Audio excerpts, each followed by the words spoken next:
Qur'annya 30 juz. Salat malamnya. Ya dari setelah Isya sebelum subuh selesai. Kenapa? Karena memang hafalan Sayyidina Utsman dengan baca Al-Qur'annya itu ya seperti kita baca Fatihah. Semua Al-Qur'an itu udah nggak ada salahnya. Ya, cuman saya tidak tahu sholatnya berdiri atau duduk. Yang penting itu dalam sholat. Ya Rabbana ya. Dalam sholat 2 rakaat berarti kan ya tidak masuk di akal kita Pak. Rakaat pertama 15 juz, rakaat kedua 15 juz. 30 juz dalam 2 rakaat sholat.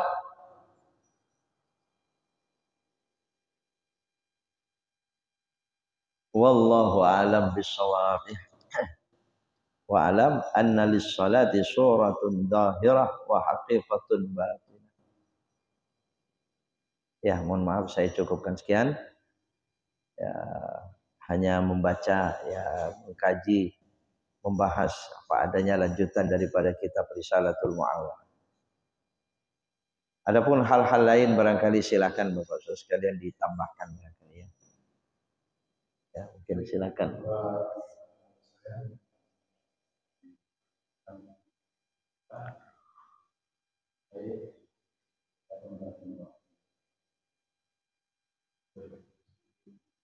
Ya, hal-hal lain pun tidak mengapa Pak. Jadi demi kemaslahatan. Ya. Jadi saya mau perbedaan antara wirid dan zikir kemudian sholawat.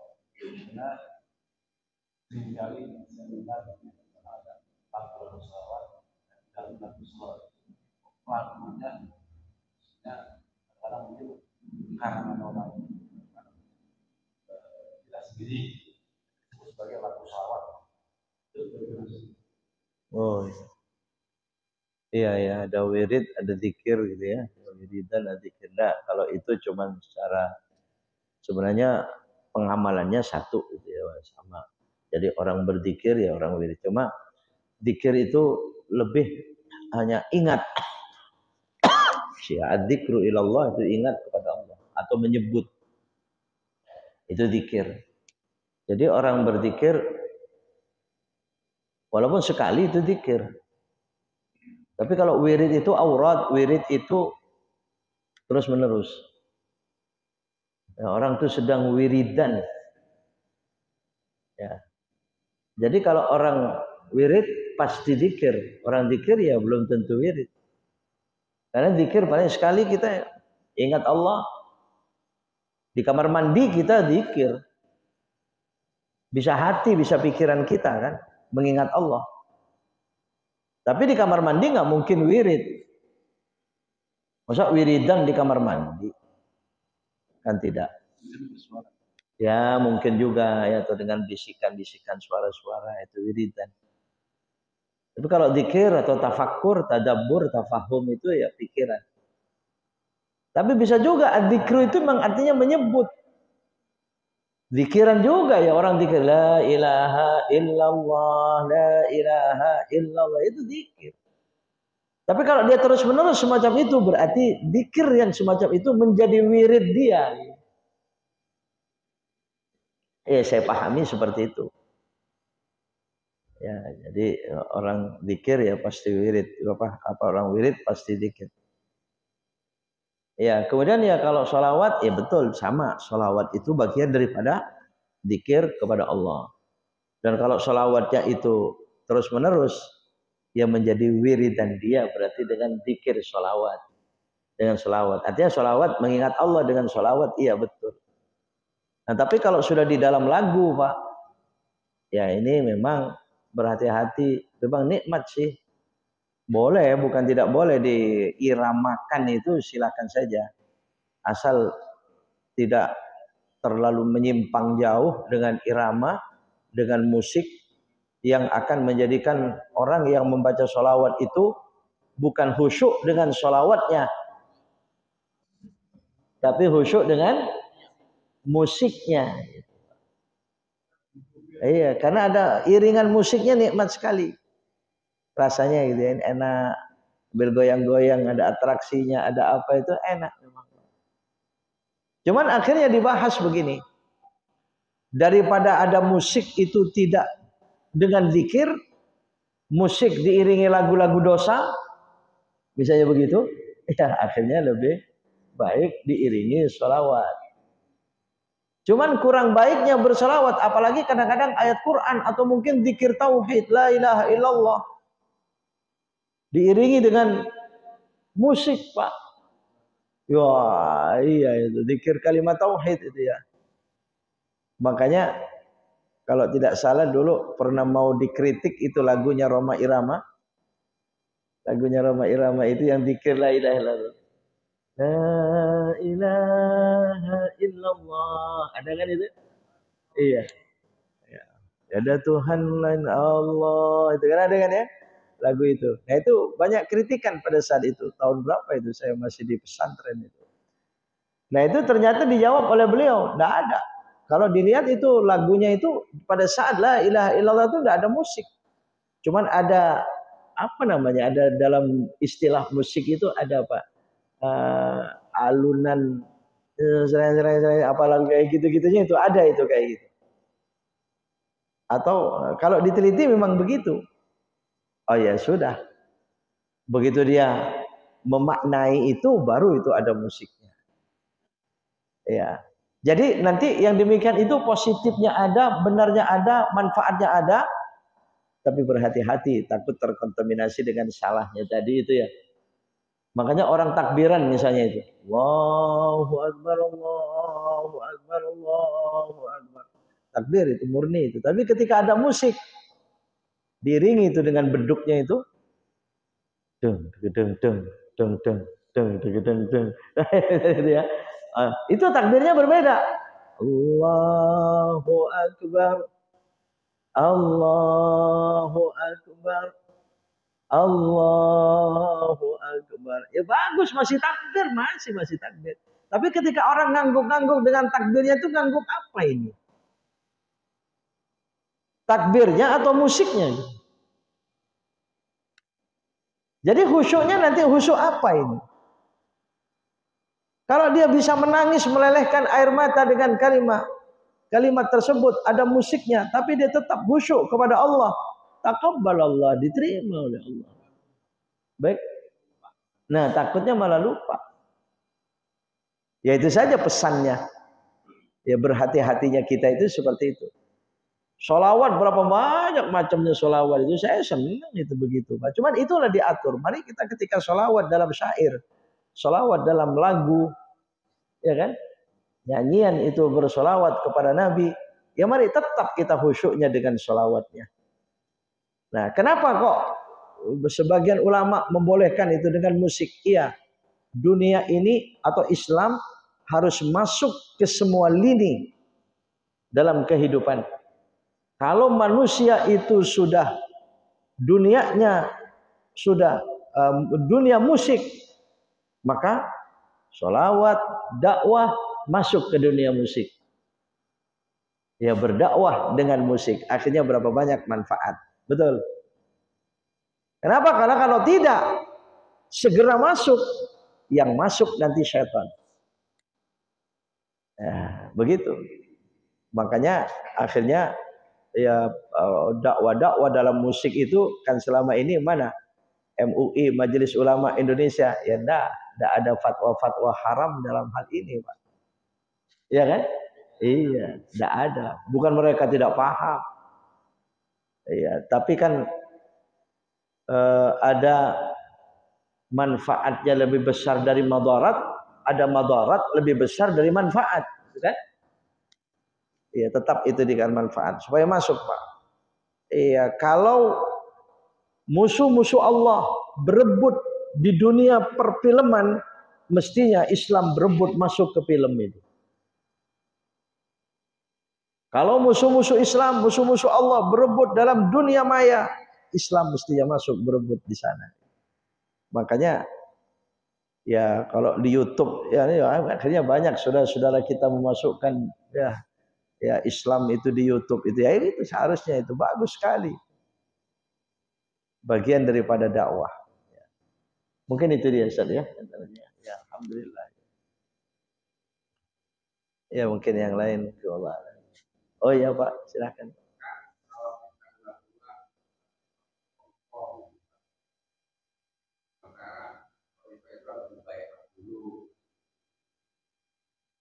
Kita pun tidak tahu biasanya wiridannya itu ada yang relasi pikir, kalau yang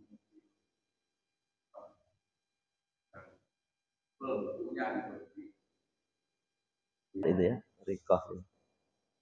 Iya Pak, yang pertama dengan banyaknya zikir yang dia miliki dari buku-buku yang tebal-tebal itu dia baca, udah menarik fadilah keutamaannya. Kemudian kadang-kadang masih ada yang mengatakan kalau tidak dibaiat, tidak diijazahkan langsung, sia-sia gitu kan. Kayak semacam itu ya, bagaimana, sulit Pak. Kita kalau nggak ada orangnya, misalnya kita mendapatkan suatu kitab kayak begini nih, Risalatul Muawanah, Syekh Abdullah bin Alawi Al-Haddad, sudah nggak ada orangnya. Kita mau berbaiat bagaimana kepada beliau? Bahkan di sini anjuran-anjuran zikir banyak di kitab ini. Apakah terus harus dengan ijazah langsung terus-menerus? Enggak Pak. Cuman biasanya untuk mendatangkan lebihnya kemantapan yang lebih, ya diijazahkan. Misalnya ngaji kitab ini ya, kepada gurunya ada ijazah, dibahas ijazah. Pakai saya mohon ijazah wirid tadi, akhirnya diijazahkan. Menjadi mantap, mencari kemantapan Pak. Itu boleh, bagus. Tapi jangan terus dikatakan sia-sia, tidak. Dibaca di suatu buku, jelas itu fadilah keutamaannya bagus, kita amalkan, tetap manfaat. Ada manfaatnya. Yang penting keyakinan kita tetap ada, tetap tinggi itu kebenaran dari apa yang kita amalkan itu. Ya, tapi kalau timbul ragu-ragu, cari keyakinan. Bagaimana caranya? Ya mungkin tanya ke sana kemari kepada para ahli. Nanti akan dapat jawaban yang akhirnya menjadikan kita yakin. Ya, kalau lihat itu kitab Abwabul Faraj misalnya, Al-Imam Syekh Alawi Al-Maliki, Syekh Muhammad Alawi Al-Maliki. Wow, itu kitab sekian tebalnya itu, bentuk zikir semua itu, fadilah, keutamaan, hadis-hadis semua. Al-Adhkar misalnya Imam Nawawi, Adhkar ya, macam-macamnya zikir.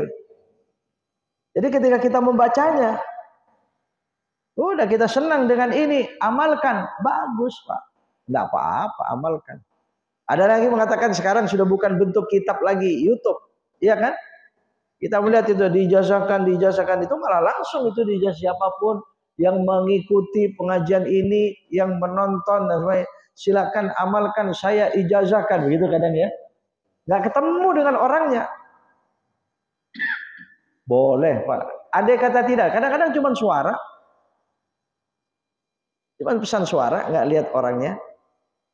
Dan kita amalkan, bisa dengan keyakinan kita kepada Allah. Cuman tadi itu dengan minta ijazah, minta dibaiat itu untuk mendatangkan keyakinan yang tinggi. Akhirnya begitu yakinnya tinggi kepada Allah, akan lebih cepat sampai, lebih mustajab doanya itu daripada orang yang ragu-ragu mengamalkan. Kemudian yang kedua, apa tadi yang kedua itu Pak?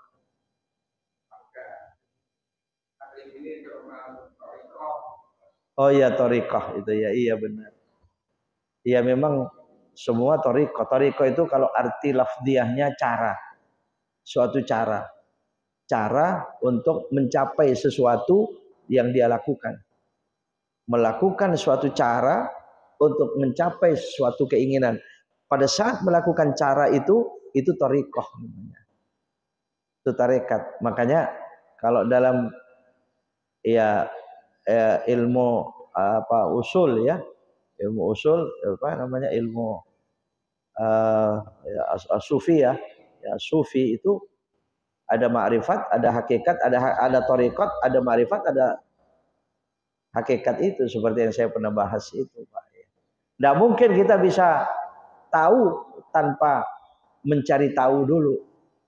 Nah pada saat mencari seperti kita ngaji ini namanya tarekat. mencari cara. Kemudian kita amalkan, itu ma'rifat. Kemudian nanti akan sampai ke suatu tujuan yang kita tuju. Ya, kalau ya dalam kitab ya Kifayatul Awam itu diceritakan seperti orang tenggelam ke laut itu, Pak. Maksudnya menyelam. Ya, alat menyelamnya itu tarekat. Nyelamnya itu ma'rifat.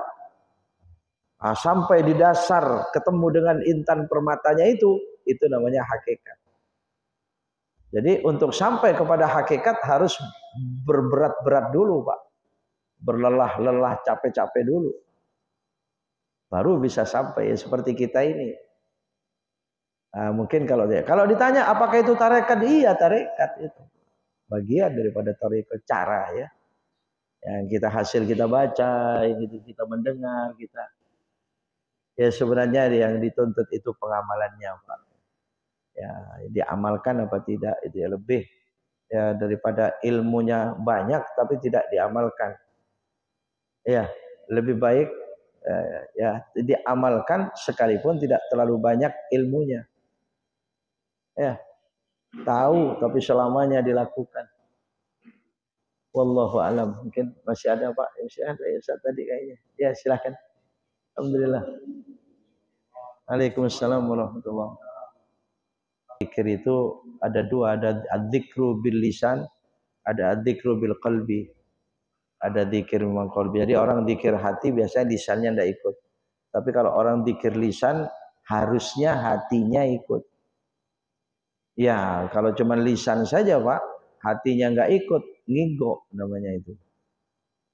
Kayak orang ngigo kan ya. Iya, jadi tidak ada. Tapi hati dapat itu, Pak, kalau hati. Makanya kan ada dalam tarekat, salah satu tarekat, salah satu cara itu, ada kita dianjurkan dilatih dengan zikir tanpa menggerakkan lidah. Zikirnya Allah, Allah. Allah, Allah, Allah, Allah, Allah. Tapi di hati. Dalam tarekat Naqsyabandi itu diajarkan itu, Pak. Duduknya pun seperti orang sholat tahiyat akhir tapi terbalik. Saya tidak tahu itu kenapa harus begitu duduknya itu. Tapi itu lebih kepada i'tinaknya. Kenapa? Karena hati itu katanya tempat hati yang sebelahnya itu di sebelah kiri. Sehingga dia miring ke kiri kepalanya, menunduk ke bawah dan merem, memejamkan mata. Ya cuma ngangguk-ngangguk aja. Di hatinya itu Allah, Allah, Allah, Allah, Allah. Tasbihnya jalan. Tak, tak, tak, tak, tak, tak, tak, tak, tak. Sebentar di 1000. Baru setelah 1000 dia baca. Ilahi anta maksudi wa ridhaka matlubi a'tini mahabbataka wa ridhak. Ya Allah, Tuhanku, anta maksudi, engkau maksudku. Ya Allah, engkau tujuan akhirku ya Allah. Wa ridhaka matlubi, ridhamu yang aku tuntut ya Allah. Ya, a'tini mahabbataka wa ridhak. Berikan kepadaku kecintaanmu dan keridhaanmu. Setelah dia Allah, Allah, Allah. Bahkan dalam ajaran itu, orang yang mengamalkan itu, membiasakan Allah, Allah. Ya jelas. Pada saat al-mautu ya'ti baghtatan. Mati datangnya tiba-tiba. Cup seketika. Cup seketika. Hilangnya napas. Nah, Allah itu. Dengan kalimat Allah. Allah, Allah. Ada sesuatu. Jadi zikir dengan hati. Sampai itu. Daripada lisan, hatinya tidak. Tapi zikirnya bukan berarti dilarang zikir dengan lisan. Tidak. Justru dianjurkan lisan. Silakan zikir, dikencengin, nggak apa-apa. Bahkan diiramain tadi, nggak apa-apa. Kalau dia memang lezatnya berzikir dengan irama, silakan iramakan. Kalau perlu ya kayak goyang-goyangnya tadi itu, karena lezat dalam zikir dengan cara apapun itu diterima. Itu makbul itu. Ya orang kita ini enak bener lezat, Pak. Kalau la ilaha illallah, la ilaha illallah. Kalau yang cepat, la ilaha illallah, la ilaha illallah, la ilaha illallah. Enak. Ada kenikmatan tersendiri. Meneteskan air mata begitu lezat. Coba zikir, Pak. Kaku diem. La ilaha illallah, la ilaha illallah, la ilaha illallah. Nggak enak. Ya, iya, malah ada pernah seorang ulama ditanya di Cangaan Bangil Pasuruan itu, Pak, itu ada seorang ulama sekarang sudah wafat, Allah maghfir lahu warham, guru saya itu Kiai Khalili, Cangaan Bangil itu ya, di pesantren besar di sana. Suatu saat ditanya, Pak, kenapa Pak Kiai itu orang zikir itu kok harus geleng-geleng? Kok harus goyang-goyang? Orang zikir itu kenapa harus begitu? Nah, Pak Kiai ini senyum, nggak jawab dia. Masuk ke dalam, bikin kopi dengan gelas dengan sendoknya, itu dikeluarin, akhirnya dikasih gelas, dituangkan kopi di hadapan orang itu, kemudian kasih sendoknya, baru dituang airnya, dituang set ke gelas itu. Kalau di dalam gelas itu berisi kopi, kemudian dituang air, apa yang terjadi? Kopinya ngambang ya, kopinya ngambang, tidak teraduk jadi satu. Akhirnya Kiai tidak mengaduknya dengan sendok itu, tapi sendoknya sudah ada di situ. Akhirnya apa? Disilakan minum. Ayo, silakan minum. Silakan minum, ayo, silakan minum. Punya Pak Kiainya juga sama. Kemudian ya Pak Kiainya ngaduk, tetap diaduk. Tamunya juga, silakan diambil kopinya, ya diaduk. Ada gelasnya, orang belum nyatu kopi dengan airnya itu. Kemudian ditanya sama Kiai, kenapa diaduk? Kenapa diaduk? Ya dijawab dia, ya supaya enak Kiai. Ya itu jawaban pertanyaanmu tadi itu. Zikir geleng-geleng, goyang-goyang supaya. Oh, jadi jawabannya dibikinin kopi, Pak. Ini seorang ulama itu ya. Iya, jadi nggak perlu jawab dengan dalil-dalil ini dan ya. Jadi orang kelezatan sholat, kelezatan zikir, silakan tuh diterima, itu makbul itu. Tempo hari ada orang tanya, kenapa sholat duha berjamaah, kenapa sholat tasbih berjamaah? Itu tidak diperintahkan, itu tidak ada syariatnya. Syariat sholat sunnah yang berjamaah itu Idul Fitri, Idul Adha, sholat gerhana, sholat hitung semua. Duha tidak, tahajud tidak, sholat tasbih itu nggak disyariatkan. Coba kalau ke sini Pak, ada orang kalau sholat sendiri sekalipun sholat sunnah nggak nikmat dia. Nikmatnya kalau berjamaah. Ya sudah, kalau memang itu yang bisa, yang ada, yang terjadi kepada dia, lakukan itu Pak. Lezat nikmat dalam salat, khusyuk. Ada imam, ada makmum, boleh. Makanya adik-adik kita dilatih di sekolah sholat duha berjamaah kan? Apa terus dilarang itu? Tidak. Itu ada yang bertanya semacam itu. Ya nggak apa-apa itu ya. Cuman ya kalau ditanya syariatnya seperti itu, enggak masalah. Dulu itu qiyamul lail Ramadan misalnya. Qiyamul Ramadan itu 21 ke sana. Itu kan banyak qiyamul lail dilakukan berjamaah di masjid-masjid. Di mana perintah berjamaahnya nggak ada. Ya. Hadirin rahimakumullah, yaitu ya, ya Pak ya. Oke, jadi zikir lisan, zikir hati, hati-hati cuma lisan saja. Kalau orang zikir hati, ya sampai itu Pak, kehusyuannya sampai insya Allah. Tapi kalau zikir lisan, ya memang harus ikut hatinya. Ya kalau orang zikir lisan tidak, hatinya tidak ikut, itu zikir ngego. Ya, seperti orang ngego itu ya. Orang ngaji ngego nggak ada pahalanya Pak, biar ngaji 1 juz. Hah? Oh, tapi mana ada orang ngego ngaji 1 juz Pak. Orang ngego baca qul huwallahu ahad, Allahus samad, tidak ada pahalanya, namanya ngego itu ya. Ya Rabbana. Baik, mungkin cukup sekian, kurang lebihnya mohon maaf. Silahkan.